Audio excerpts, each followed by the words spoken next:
নমস্কার, আমি KP astrologer Krishnadayal Das.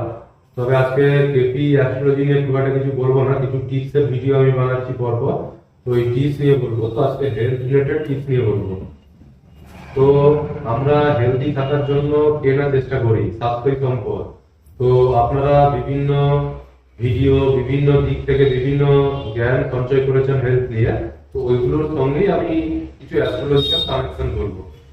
যেরকম হচ্ছে সকালে ওঠা আপনারা জানেন খুবই উপকারী, কিন্তু আমি অ্যাস্ট্রোলজিক্যালি বলি, সূর্যোদয়ের সময় যদি আপনি ওঠেন তাহলে আপনার ছকে সূর্য বা চাঁদ বা রবি যতই খারাপ থাকুক না কেন ও স্ট্রং হয়ে যায় সকালে উঠা মাত্রই, অথচ আপনি কিছু করবেন না, কিন্তু অ্যাস্ট্রোলজিক্যাল কানেকশন আছে।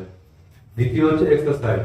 আপনারা সবাই জানেন, কিন্তু অ্যাস্ট্রোলজিক্যালিও এর বেনিফিট আছে। যেরকম আপনি যদি সকালে ঘুম থেকে উঠলেন, আপনার রবি স্ট্রং হলো, তারপরে যখন মাঠে এক্সারসাইজ করতে গেলেন, এক্সারসাইজ মানে মঙ্গল রিপ্রেজেন্ট করে, তো মঙ্গল আপনার স্ট্রং হবে, ব্যালেন্স হবে।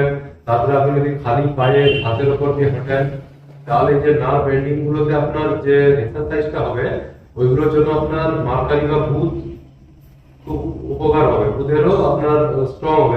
তো এরকম করে প্রত্যেকটা গ্রহের উপর প্রভাব। তো আপনারা এক্সারসাইজ করলেই অনেক অ্যাস্ট্রোলজিক্যালি বেনিফিট আছে। দ্বিতীয় হচ্ছে ডায়েটিং, খাবার। আপনারা বাসি খাবার বেশি যদি খান তাহলে আপনাদের রাহুর আন্ডারে পড়ে বাসি খাবার, মাংস। তো এগুলো যারা বেশি খায় তাদের শরীর সাধারণত খারাপই হবে। আপনারা এটা জানেন, অ্যাস্ট্রোলজিক্যালিও বলে দিলাম।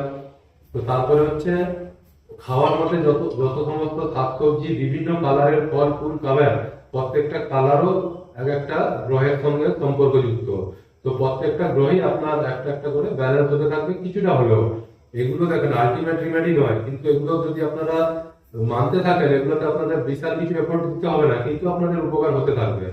তারপরে হচ্ছে সব থেকে গুরুত্বপূর্ণ যেটা অ্যাস্ট্রোলজিক্যালি, সেটা হচ্ছে দান।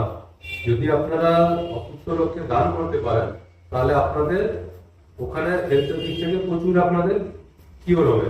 মানে কেমন দান আমি বলছি, ধরো কেউ অসুস্থ লোক, ওষুধ কেনার পয়সা নাই, আপনি ওকে বললেন যে তোমার 1 মাসের ওষুধ আমি দিয়ে দেবো, ওষুধের খরচা যেটা দিয়ে দেবো, বা ওষুধ কিনে দিয়ে দেবো যেটা, তো তখনই আপনার হেলথের দিক থেকেও সুধরে যাবে।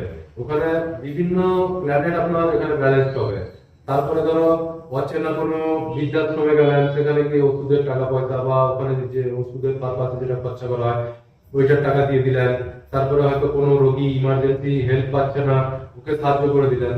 তবে দানের ক্ষেত্রে সবসময়, যে কোনো দানের ক্ষেত্রে আপনারা মনে রাখবেন, ওই দান করে আপনারা অহংকার করবেন না।